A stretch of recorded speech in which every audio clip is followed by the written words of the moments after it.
بسم اللہ الرحمن الرحیم۔ السلام علیکم ناظرین گرامی، امید کرتا ہوں آپ سب خیریت سے ہیں۔ ناظرین، آج کی اس ویڈیو میں حضرت بلال حبشی رضی اللہ تعالی عنہ کی سیرت و قبر مبارک کے بارے میں بات کرتے ہیں۔ حضرت بلال رضی اللہ تعالی عنہ ان اولین لوگوں میں سے ہیں جنہوں نے شروع میں اسلام قبول کیا اور جن کو دنیا میں ہی جنت کی بشارت دے دی گئی تھی، جن پر کفار مکہ نے مظالم ڈھائے تاکہ تنگ آ کر اسلام سے پھر جائیں، لیکن ان کی زبان صرف عہد کرنا جانتی تھی۔ آپ رضی اللہ تعالی عنہ مکہ میں پیدا ہوئے، جبکہ بنیادی طور پر آپ کا تعلق ابیسینا سے تھا، جسے آج کل ایتھوپیا کے نام سے جانا جاتا ہے۔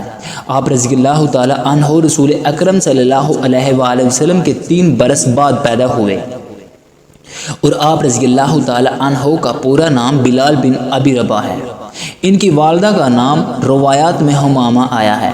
صحابہ اور روایات کے مطابق ان کا رنگ سیاہ تھا، قد اونچا اور کسی قدر دبلے پتلے تھے، لیکن جب صحابہ ان کی خصوصیات بتاتے تو کہتے تھے کہ وہ صادق القلب تھے، ایک ایسے انسان جنہوں نے سب کچھ محنت اور جد و جہد سے حاصل کیا، اور یہ سب کچھ اللہ تبارک و تعالی اور اس کے رسول صلی اللہ علیہ وآلہ وسلم کی محبت کا نتیجہ تھا۔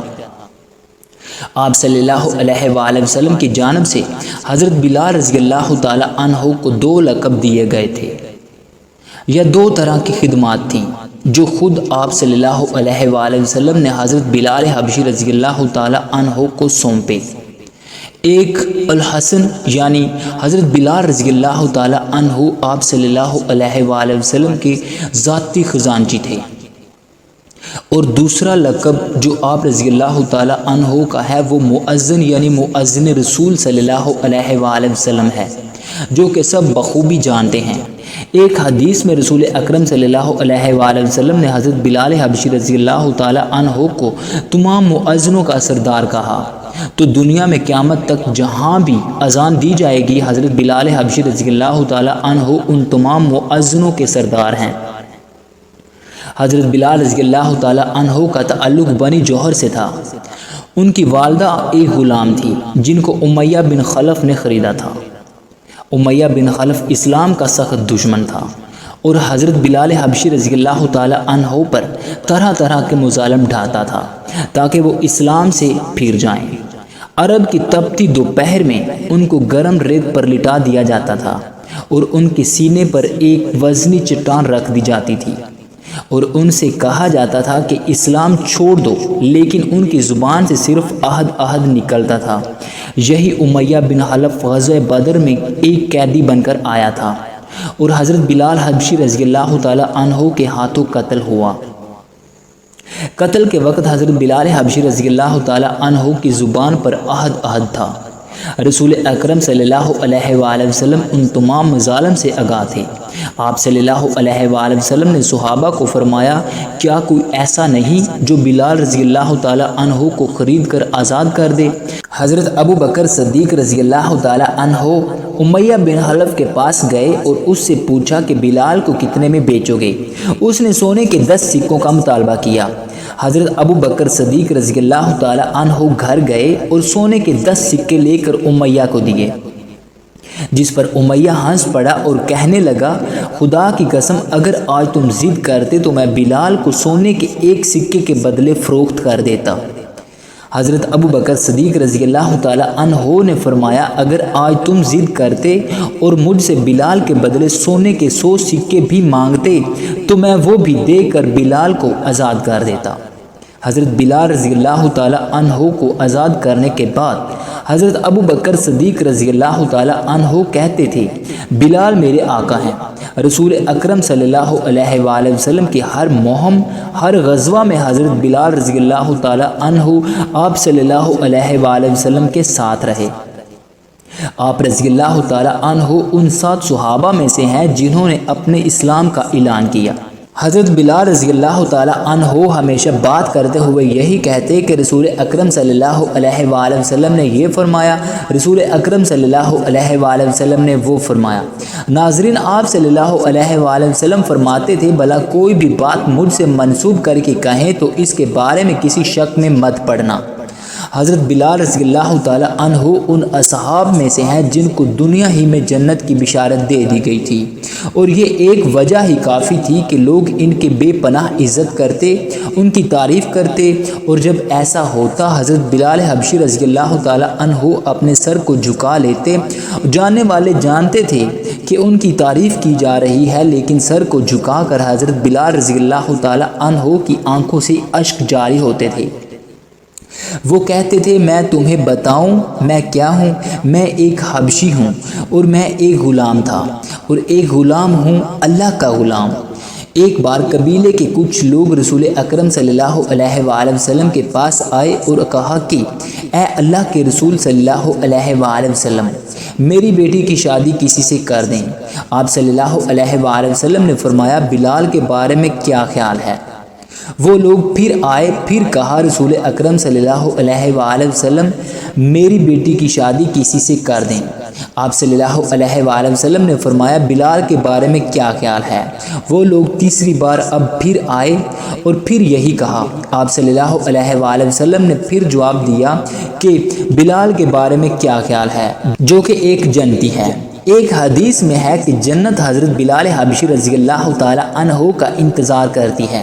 ایک مسلمان کی حیثیت سے ہم جنت کا انتظار کرتے ہیں، جبکہ جنت خود حضرت بلال حبشی رضی اللہ تعالی عنہ کا انتظار کرتی ہے۔ ایک بار فجر کی نماز کے بعد آپ صلی اللہ علیہ وآلہ وسلم نے حضرت بلال حبشی رضی اللہ تعالی عنہ سے پوچھا کہ تم ایسا کیا کرتے ہو کہ کل رات میں جب جنت میں داخل ہوا تو میں نے اپنے آگے تمہارے قدموں کی آواز سنی۔ حضرت بلال رضی اللہ تعالی عنہ نے جواب دیا، یا رسول اللہ صلی اللہ علیہ وآلہ وسلم، جب بھی میرا وضو ٹوٹتا ہے میں دوبارہ وضو کر کے 2 رکعت نماز نفل ادا کرتا ہوں۔ ناظرین گرامی، کون تھا ایسا جو نہ چاہتا ہو کہ محسن رسول صلی اللہ علیہ وآلہ وسلم کا منصب اسے نصیب ہو؟ صحابہ اس بات پر جان تک دے سکتے تھے، لیکن یہ مقام حضرت بلال حبشی رضی اللہ تعالی عنہ کے حصے میں آیا تھا۔ نہ صرف یہ بلکہ فتح مکہ کو یاد کرے جب بڑے بڑے مرتبے والے صحابہ اکرام موجود تھے اور ایک طرف خانہ کعبہ تھا جو مسلمان اور مشرکین مکہ دونوں کے لیے سب سے معتبر تھا اور محترم تھا، لیکن جب رسول اکرم صلی اللہ علیہ وآلہ وسلم نے مکہ کی چھت پر جا کر اذان دینے کے لیے بلایا تو کسی اور کو نہیں بلکہ حضرت بلال حبشی رضی اللہ تعالی عنہ کو کہا، ورنہ وہاں وہ 10 صحابہ اکرام موجود تھے جن کو دنیا میں ہی جنت کی بشارت مل گئی تھی۔ وہ اصحاب موجود تھے جو بدر میں آپ صلی اللہ علیہ وآلہ وسلم کے ساتھ شریک ہوئے۔ وہ 4 خلفائے راشدین موجود تھے جن میں سے 2 آپ صلی اللہ علیہ وآلہ وسلم کے داماد اور 2 آپ صلی اللہ علیہ وآلہ وسلم کی بیٹیاں اور آپ صلی اللہ علیہ وسلم کی ازواج تھیں، لیکن یہ مقام اللہ تبارک و تعالی نے حضرت بلال حبشی رضی اللہ تعالی عنہ کے لیے رکھا تھا۔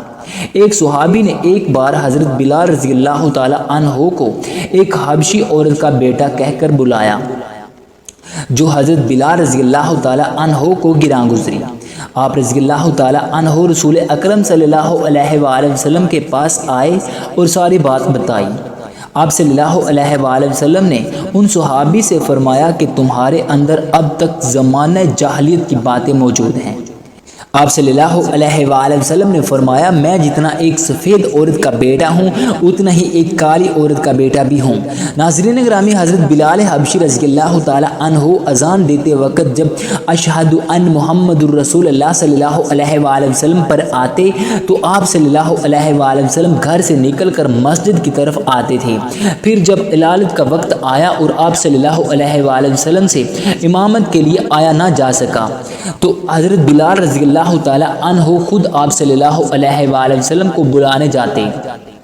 کبھی آپ صلی اللہ علیہ وآلہ وسلم خود آتے، کبھی کسی نے سہارا دیا ہوتا۔ یہ دیکھ کر حضرت بلال رضی اللہ تعالی عنہ فرماتے ہیں کہ کیا ہی دکھ اور غم کے دن ہیں، اگر یہ دن ہی دیکھنا تھا تو میری ماں نے مجھ کو پیدا ہی کیوں کیا، اے کاش میں یہ دن دیکھنے سے پہلے ہی مر گیا ہوتا۔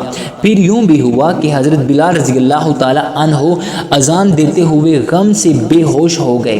آپ صلی اللہ علیہ وآلہ وسلم کی وفات کے وقت جب جبکہ آپ صلی اللہ علیہ وآلہ وسلم کے جسم مبارک ابھی وہیں تھا۔ حضرت بلال رضی اللہ تعالی عنہ نے اذان دینے کی کوشش کی۔ جب اشہد ان محمد الرسول اللہ صلی اللہ علیہ وآلہ وسلم پر پہنچے اور آپ صلی اللہ علیہ وآلہ وسلم گھر سے نہ نکلے تو یہ منظر اس قدر غمناک تھا کہ اذان دیتے ہوئے حضرت رضی اللہ تعالی عنہ کو ہچکی لگ گئی۔ وہ اتنا روئے کہ باقی تمام صحابہ کو بھی رلا دیا۔ اگلے 3 روز تک مسلسل آپ رضی اللہ تعالی عنہ نے اذان دینے کی کوشش کی، لیکن جب اشہد ان محمد الرسول اللہ صلی اللہ علیہ وآلہ وسلم پر پہنچ جاتے ضبط کے سارے بندھن ٹوٹ جاتے تھے۔ اس لیے آپ رضی اللہ تعالی عنہ نے مدینہ چھوڑنے کا فیصلہ کر لیا۔ آپ صلی اللہ علیہ وآلہ وسلم کی وفات کے بعد حضرت بلال رضی اللہ تعالی عنہ نے مدینہ چھوڑ دیا تھا۔ ان گلیوں کو رسول اکرم صلی اللہ علیہ وآلہ وسلم کے بغیر دیکھ ہی نہیں سکتے تھے جہاں انہوں نے آپ صلی اللہ علیہ وآلہ وسلم کے ساتھ زندگی گزاری تھی۔ حضرت بلال رضی اللہ تعالی عنہ حضرت ابو بکر صدیق رضی اللہ تعالی عنہ کے پاس گئے، ان سے اجازت مانگی کہ وہ جہاد پر جانا چاہتے ہیں۔